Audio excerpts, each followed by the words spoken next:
Hello बच्चों, Ajay Tiwari academy में एक बार फिर से आपका हार्दिक हार्दिक स्वागत है। बच्चों, लास्ट वीडियो जो हमने बनाया था वो साइंस 2 के लिए ऑब्जेक्टिव क्वेश्चंस का एक वीडियो बनाया था।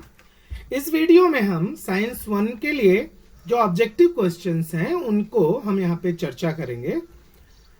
तो पहला क्वेश्चन जैसे कह रहा है कि a dash is necessary to change the speed as well as direction of moving object. ठीक है, तो कौन सी ऐसी चीज है जो कि डायरेक्शन और स्पीड को चेंज करता है? तो कौन सी चीज है वो? फोर्स किसी डायरेक्शन को भी चेंज कर सकता है, उसके स्पीड को भी चेंज कर सकता है। तो ए ऑप्शन करेक्ट हो जाएगा। सेकंड क्वेश्चन है the orbit of planet revolving around the sun revolving around a star is. जो ऑर्बिट होता है सन के चारों ओर, प्लैनेट जो है जिस ऑर्बिट में रिवॉल्व करते हैं वो उनका शेप कैसा होता है? तो उनका शेप होता है इलिप्टिकल। उनका शेप कैसा होता है? ऑर्बिट का शेप होता है वो पूरी तरह से सर्कुलर न होकर इलिप्टिकल होता है। थर्ड क्वेश्चन कह रहा है the square of its period of revolution around the sun is directly proportional to the dash of mean distance of planet from the sun. तो वो किसके होता है? Cube root of the mean distance of planet. ठीक है ना, ये क्या होता है? Cube of mean distance of the planet. ये क्यूब आ जाएगा इसका correct option. Means T square is proportional to R cube. ठीक है, नेक्स्ट क्वेश्चन कह रहा है कि the gravitational force between two bodies is directly proportional to the product of the mass of those bodies and inversely proportional to the square of distance between them। कैसे proportional होता है? Inversely proportional to the square. Inversely proportional to the square. तो इसका option कौन सा आ जाएगा? A option इसका correct हो जाएगा। इसका ए ऑप्शन हम करेक्ट ले लेंगे, इसको हम मार्क कर देंगे। ठीक है, inversely proportional to the square.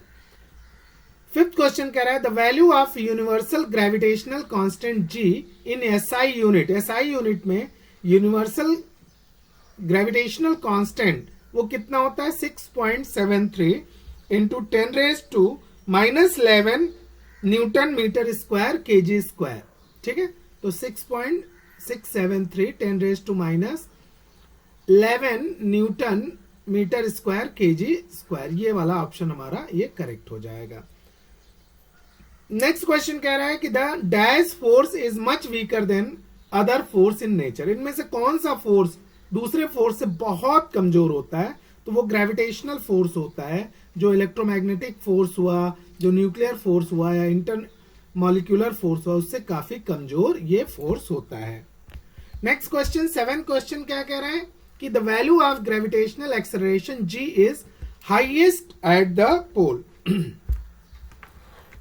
ठीक है, the value of gravitational acceleration कहां पे सबसे अधिक होता है? तो वो पोल्स पे सबसे अधिक ग्रेविटेशनल एक्सेलरेशन होता है। ठीक है ना, क्यों? क्योंकि वहां पे थोड़ा सा रेडियस अर्थ का कम होता है, इसके लिए वहां पे एक्सेलरेशन सबसे ज्यादा होता है। 8th क्वेश्चन कह रहा है the value of gravitational acceleration ji is dash at the equator. G की वैल्यू इक्वेटर पे कितनी होती है? तो जी की वैल्यू इक्वेटर पे होती है 9.78 मीटर पर सेकेंड स्क्वायर। ठीक है, जी की वैल्यू इक्वेटर पे 9.78 मीटर पर सेकेंड स्क्वायर होती है। 9th क्वेश्चन कह रहा है free fall of an object is possibly object is possible only in. कहां पे वो पॉसिबल होता है? तो फ्री फॉल सिर्फ वैक्यूम में पॉसिबल हो सकता है। क्यों? क्योंकि वैक्यूम में उस पे कोई और फोर्स काम नहीं करता है, सिर्फ ग्रेविटेशनल फोर्स काम करता है। 10th क्वेश्चन कह रहा है कि the value of any object on the moon is nearly dash of the weight of the earth. किसी भी ऑब्जेक्ट की मून पे वेट कितना होता है? तो अर्थ के वेट का 1/6 टाइम होता है। अर्थ के वेट का 1/6 टाइम होता है। 11th क्वेश्चन कह रहा है कि a person weight 60 newton on earth. किसी व्यक्ति का 60 न्यूटन अर्थ पे वेट है, his weight on moon will be, तो 1/6 है, 1/6 है तो 60 का 1/6 कितना हो जाएगा 10 न्यूटन। 60 का 1/6 कितना हो जाएगा 10 न्यूटन हो जाएगा। तो 60 न्यूटन अगर अर्थ पे है तो मून पे उसकी वैल्यू कितनी हो जाएगी 10 न्यूटन हो जाएगी। Dobereiner let down the dash rule, Dobereiner ने कौन सा रूल दिया था, तो डोबराइनर ने ट्राइड्स रूल दिया था। तो ट्रिक्टेवेस्ट रूल जो है उन्होंने डोबराइनर ने दिया था, आप इसको मार्क कर लेंगे। 13th क्वेश्चन कह रहा है Newlands law of octave applies up to, Newland का ऑक्टेव रूल कहां तक अप्लाई होता है, तो वो कैल्शियम तक होता है, ठीक ना। वो कहां तक होता है ऑक्टेव रूल, उनका अप्लाई कैल्शियम तक होता है। 14th क्वेश्चन क्या कह रहा है X Y are two elements having similar property which obey the Newlands law of octave, the minimum and maximum number elements between X and Y respectively. तो देखिए कि इन दोनों के बीच 8th जो एलिमेंट होता है वो फर्स्ट एलिमेंट के प्रॉपर्टी को रिपीट करता है। तो 7 और 15 इसमें क्या आ जाएगा 7 और 15, बाकी सब में जो यहाँ पे ऑप्शन दे रखे उसमें 8 एलिमेंट्स नहीं है बिटवीन। 15 क्वेश्चन कह रहा है at the time of Mendeleev dash animal were known, Mendeleev के समय में सिर्फ 63 एलिमेंट्स नोन थे। नेक्स्ट क्वेश्चन ले लेते हैं 16 question, Mendeleev's periodic table eka silicon को क्या बोलते हैं मेंडलीव के पीरियोडिक टेबल में, तो जर्मेनियम। एका सिलिकॉन क्या बोला जाता है, जर्मेनियम बोला जाता है। In modern periodic table the number of column and periods are dash and dash, तो मॉडर्न पीरियोडिक टेबल में कितने कॉलम है 18 कॉलम है और 7 कितने क्या है पीरियड्स हैं, 18 कॉलम और 7 पीरियड्स। 18 क्वेश्चन कह रहा है dash is the outer most shell for elements of period 2, period 2 के आउटर मोस्ट शेल कौन से होंगे, तो outer most shell for elements of period 2, तो कौन सा शेल होगा, तो वो होगा हमारा एल शेल होगा, के बाद आता है एल, ठीक है। The group 1 and 2 constitute dash block, group 1 and 2 कौन से ब्लॉक दर्शाते हैं, एस ब्लॉक दर्शाते हैं, ठीक है। Which pair of atomic numbers represent the elements in the same group, इनमें से कौन सा ऐसा पेयर है जो कि सेम ग्रुप के एलिमेंट को वो रिप्रेजेंट करता है, तो देखिए 11 एंड 19 है, ये कौन से हैं, ये है हमारे सोडियम एंड पोटेशियम, सोडियम और पोटेशियम। 21st क्वेश्चन कह रहा है which among the following elements would loss an electron easily, इसमें से कौन सा एलिमेंट इलेक्ट्रॉन बहुत आसानी से लॉस कर देता है, तो सोडियम जो है वो इजिली इलेक्ट्रॉन लूज करता है। 22nd क्वेश्चन कह रहा है कि which among the following is the largest element, इनमें से कौन सा एलिमेंट लार्जेस्ट होगा, सोडियम मैग्नीशियम पोटेशियम, तो पोटेशियम, बिकॉज किसी भी पीरियड में लेफ्ट टू राइट जाने पे साइज जो होता है एटम की छोटी होती है, तो एक्सट्रीम लेफ्ट में पोटेशियम है इसलिए सबसे बड़े होंगे। Arrange the following elements in order of their decreasing metallic character, in metallic character के डिक्रीजिंग ऑर्डर में हमको यहाँ पे अरेंज करना है, तो sodium, magnesium, aluminium, silicon and chlorine, option कौन सा आ जाएगा हमारा बी आ जाएगा। सबसे एक्सट्रीम कौन से हैं, सोडियम है, उसके बाद मैग्नीशियम है सेकंड ग्रुप, थर्ड ग्रुप में एल्यूमिनियम, मेटलाइट्स में सिलिकॉन एंड नॉन मेटल्स में क्लोरीन, ठीक है। 24th क्वेश्चन कह रहा है which one of the following does not increase while moving down the group of the modern periodic table, modern periodic table में अगर हम ऊपर से नीचे आते हैं तो कौन सी चीज इसमें चेंज नहीं होती है, तो सिर्फ वैलेंसी चेंज नहीं होती, because the valency of a group is same, always same, किसी भी ग्रुप की वैलेंसी हमेशा सेम होती है। 25th क्वेश्चन कह रहा है on moving from left to right in a periodic table the size of atom, left to right में जब हम जाते हैं तो किसी भी एटम की साइज क्या होती है, वो डिक्रीज होती जाती है, किसी भी एटम की साइज लेफ्ट टू राइट में किसी भी पीरियड में वो डिक्रीज होती है। 26th क्वेश्चन कह रहा है कि which of the following statement about the modern periodic table is correct, इसमें से मॉडर्न पीरियोडिक टेबल के लिए कौन सा ऑप्शन करेक्ट है? तो यहां पे देखिए 18 हॉरिजॉन्टल रोज नहीं है, 7 वर्टिकल कॉलम नहीं है, 18 वर्टिकल कॉलम है। तो 18 यहां पे सी देखिए 18 vertical column are known as group. 18 vertical column जो होते हैं उनको क्या नाम दिया गया है? ग्रुप का नाम दिया गया है। अब देखिए 7 हॉरिजॉन्टल रोज नोन एज पीरियड, तो ये दोनों ऑप्शन हमारे सही है यहाँ पे, ठीक है ना। 7 जो है वो पीरियड्स कहलाते हैं और 18 जो है वो कॉलम कहलाते हैं। 27 क्वेश्चन कह रहा है कि the D block elements are called as dash element. D block element को हम कौन सा एलिमेंट कहते हैं? तो डी ब्लॉक एलिमेंट को हम ट्रांजिशन एलिमेंट कहते हैं। कौन से एलिमेंट कहते हैं? ट्रांजिशन एलिमेंट डी ब्लॉक के एलिमेंट्स कहलाते हैं। 28 है the size of an atom is indicated by its atomic number, atomic radius, number of shell, atomic mass. तो the size of atom is indicated by the radius, its radius, के radius से हम atom की size को major करते हैं। 29 question है dash is the distance between the nucleus of the atom and its outer most shell. Outer most shell और nucleus का क्या हो जाएगा? क्या कहलाता है? तो एटॉमिक रेडियस कहलाता है। वो क्या कहलाता है? एटॉमिक रेडियस कहलाता है। 30th क्या है? The atomic radius is expressed in the unit. Atomic radius को हम किस यूनिट में रिप्रेजेंट करते हैं? तो एटॉमिक रेडियस को हम पिकोमीटर, कौन सा मीटर? पिकोमीटर में हम रिप्रेजेंट करते हैं। तो 1 picometre equals to 10⁻⁻12 metre. 31st question कह रहा है the tendency of an element to form cation is the characteristic of that element. किसी भी एलिमेंट का कैटायन बनाना वो उसकी कौन से कैरेक्टरिस्टिक को बताता है? तो वो मेटलिक कैरेक्टरिस्टिक को वो दिखाता है। कैटायन बनाना मेटलिक कैरेक्टरिस्टिक होता है। 32nd क्वेश्चन क्या कह रहा है? Dash is in liquid form in the halogen family. Halogen family में ब्रोमीन ही सिर्फ एक ऐसा है जो कि लिक्विड फॉर्म में होता है। हैलोजन फैमिली में लिक्विड फॉर्म में कौन होता है? ब्रोमीन होता है। Fluorine, chlorine gases, iodine solid होता है। 31st क्वेश्चन कह रहा है while going from top to bottom in a group the atomic radius. किसी भी ग्रुप में ऊपर से नीचे जाने पर एटॉमिक रेडियस वो इंक्रीज होता है। क्यों? क्योंकि उनकी जो है एटॉमिक रेडियस क्या होता है? वो इंक्रीज होता है। क्यों? क्योंकि उनके नंबर ऑफ शेल बढ़ते जाते हैं। और लेफ्ट टू राइट जाने पर मैंने आपको बताया था डिक्रीज होता है।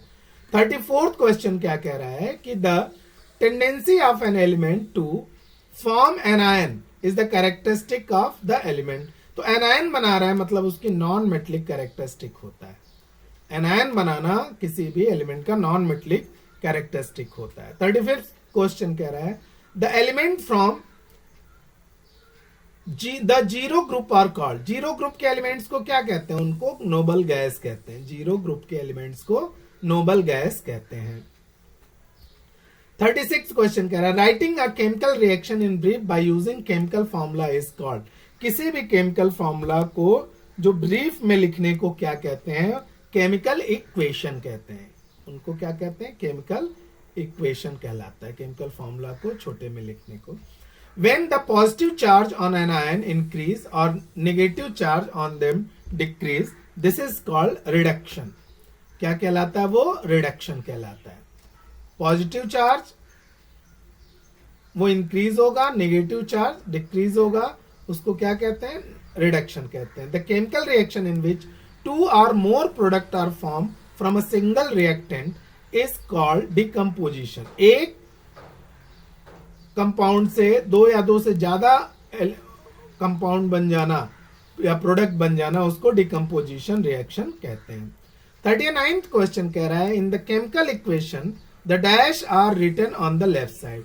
किसी भी केमिकल रिएक्शन में रिएक्टेंट को लेफ्ट साइड में लिखते हैं। किसको लेफ्ट साइड में लिखते हैं? रिएक्टेंट को। और प्रोडक्ट को राइट साइड में लिखते हैं। 40th क्वेश्चन कह रहा है aqueous solution of zinc sulphate is added to the aqueous solution of barium chloride. This is the example of, ये देखिए ये डबल डिस्प्लेसमेंट रिएक्शन का ये एग्जाम्पल है क्योंकि इसमें आयनों की अदला बदली होती है। ये डबल डिस्प्लेसमेंट रिएक्शन है। 41 क्वेश्चन कह रहा है कि the unit of electrical power is, electrical power की यूनिट क्या होती है? वॉट। इलेक्ट्रिकल पावर की यूनिट क्या होती है? वॉट होती है। The live and neutral wires have potential difference, live और न्यूट्रल वायर का जो पोटेंशियल डिफरेंस होता है वो 220 वोल्ट होता है। 43rd क्वेश्चन है, an electric bulb coil of dash metal is use, किसी भी इलेक्ट्रिक बल्ब में टंगस्टन का कॉइल यूज किया जाता है। इलेक्ट्रिक बल्ब में टंगस्टन क्यों? क्योंकि इसकी मेल्टिंग पॉइंट बहुत हाई होती है। The electricity bill specify the usages in unit, electricity bill में जो हम यूज करते हैं उसको यूनिट से स्पेसिफाई करते हैं। 45th क्वेश्चन कह रहा है कि the frequency of AC, frequency of AC is dash hertz, तो इंडिया में एसी की अल्टरनेट करंट की फ्रीक्वेंसी 50 हर्ट्ज की होती है। These day when current in the circuit suddenly increase dash switches are used, तो कौन से स्विच यूज होते हैं? एमसीबी स्विच यूज होते हैं, ताकि जब कभी भी इलेक्ट्रिक करंट कहीं फॉल्ट हो जाए, ज्यादा आ जाए, तो वो ट्रिप कर जाती है। 47 कह रहा है कि a coil of an dash alloy is use in electric heater cooker as the register, तो इलेक्ट्रिक हीटर कुकर में कौन से कॉइल को हम यूज करते हैं? तो नाइक्रोम के कॉइल को यूज करते हैं। ठीक है। 48 क्वेश्चन है, the right hand thumb rule और also called, right hand thumb rule को मैक्सवेल कॉर्क स्क्रू रूल भी कहते हैं। मैक्सवेल कॉर्क स्क्रू रूल भी राइट हैंड थंब रूल को कहा जाता है। 49 क्वेश्चन है, the dash is use to electrical measurement, electrical measurement के लिए कौन सी चीज यूज करते हैं? गैल्वेनोमीटर यूज करते हैं। 50th क्वेश्चन क्या कह रहा है कि which of the following scientist invented the rule of electromagnetic induction, electromagnetic induction किसने रूल यूज किया था? तो माइकल फैराडे ने इलेक्ट्रोमैग्नेटिक इंडक्शन यूज किया था। Which of the following substance contract on heating, इनमें से कौन सा ऐसा सब्सटेंस है जो कि गर्म करने पे कंट्रैक्ट करता है? तो इसमें सिर्फ आइस जो होता है वो गर्म करने पे कंट्रैक्ट करता है। If the pressure increase in the melting point of the substance is also increase, अगर हम प्रेशर इंक्रीज करते हैं तो किसी भी सब्सटेंस का मेल्टिंग पॉइंट भी इंक्रीज हो जाता है। The vapour content in the air measured by, हवा में जो वेपर कंटेंट है वो किससे मेजर की जाती है? तो एब्सोल्यूट ह्यूमिडिटी से उसको हम मेजर करते हैं, हवा में वेपर के कंटेंट को। Humid and dry nature of air depends on, humid और ड्राई नेचर किस पे डिपेंड करता है? तो amount of vapour in air, हवा में कितनी वाटर वेपर है इसके ऊपर ड्राइनेस वगैरह या ह्यूमिड वगैरह वो डिपेंड करता है।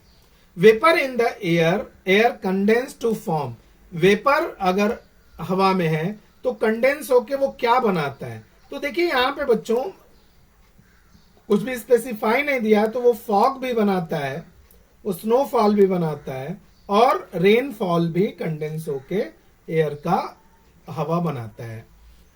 When the temperature of water decrease below 4 degree Celsius, अगर हम पानी का टेम्परेचर 4 डिग्री सेल्सियस से कम कर दें तो उसका वॉल्यूम क्या होता है? उसका वॉल्यूम बच्चों हो जाता है, इंक्रीज हो जाता है, उसकी वॉल्यूम इंक्रीज हो जाती है।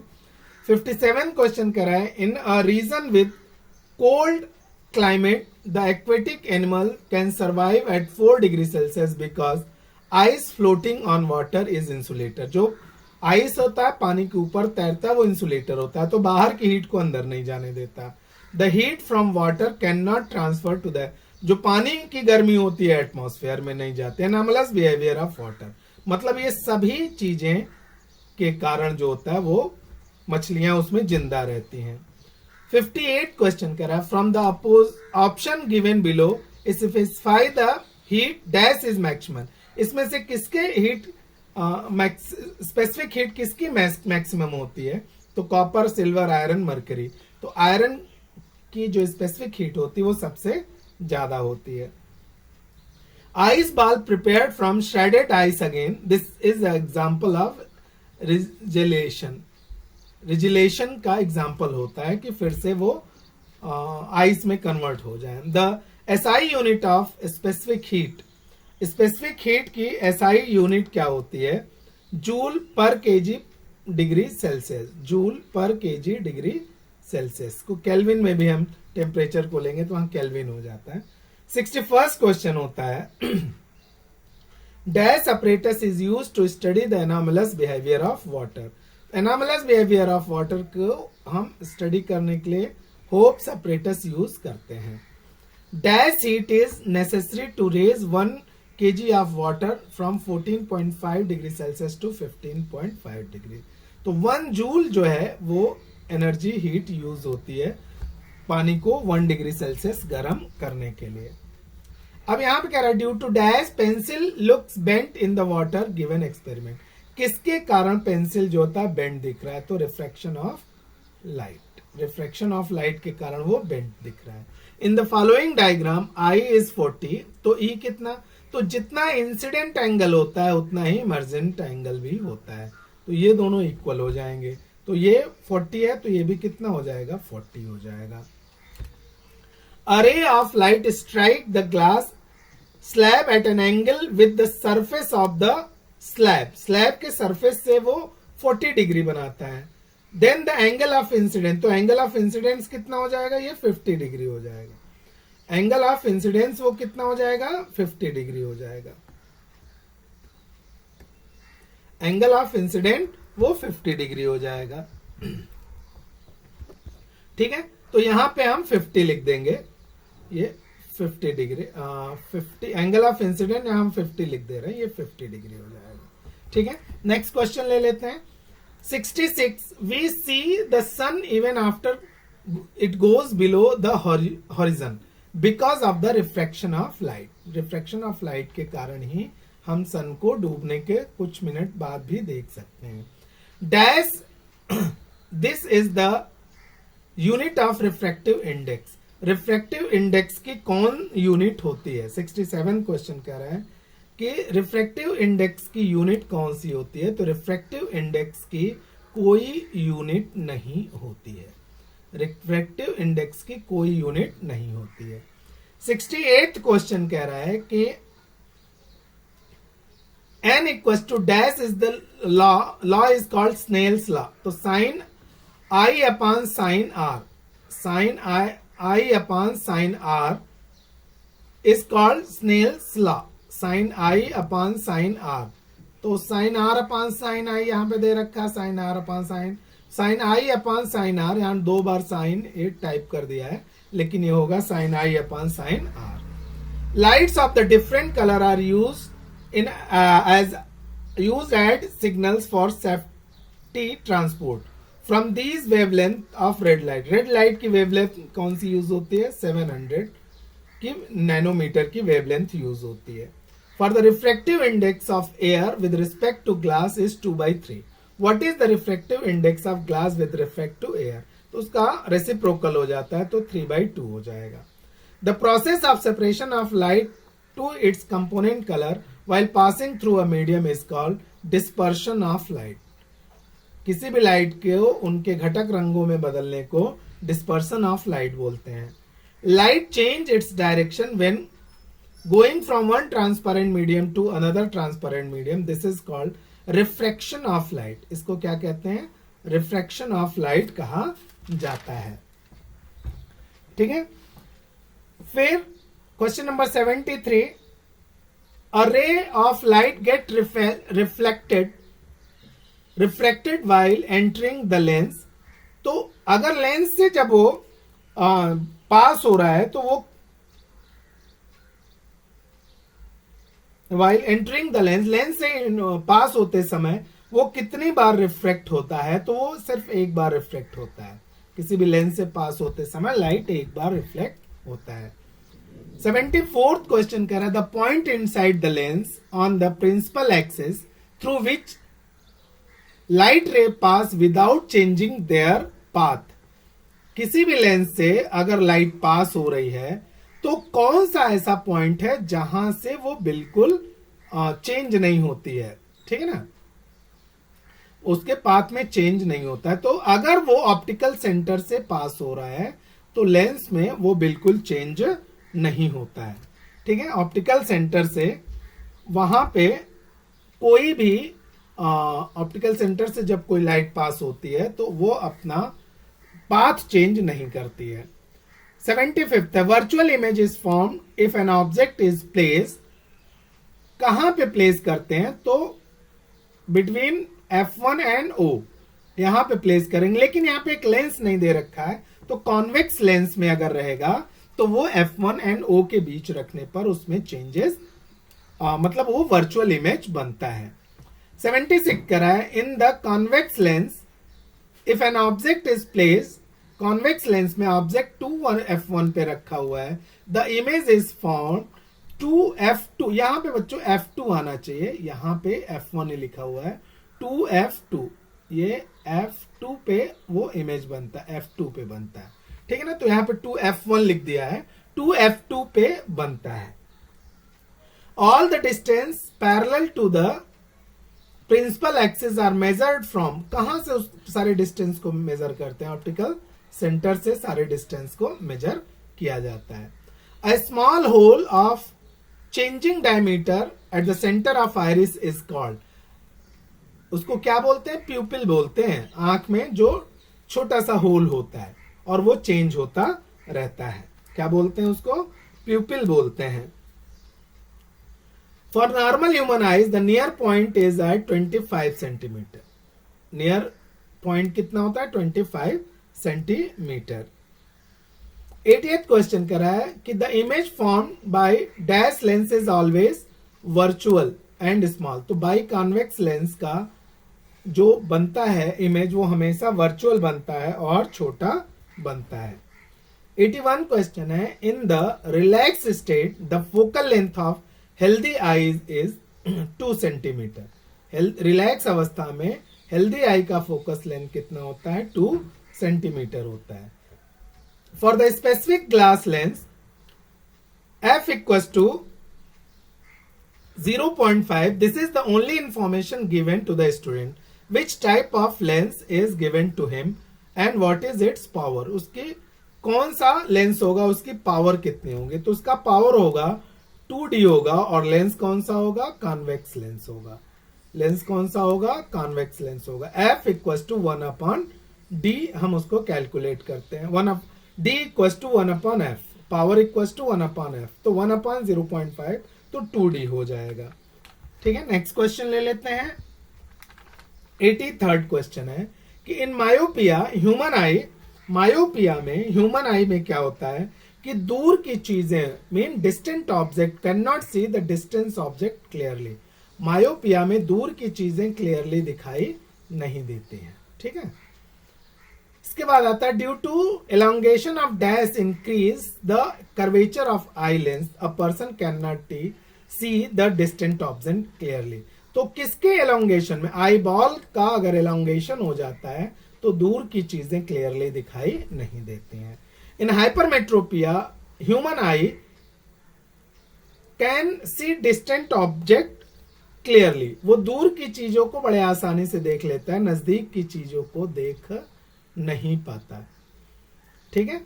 नेक्स्ट क्वेश्चन कह रहा है bifocal lens is required to correct dash defect.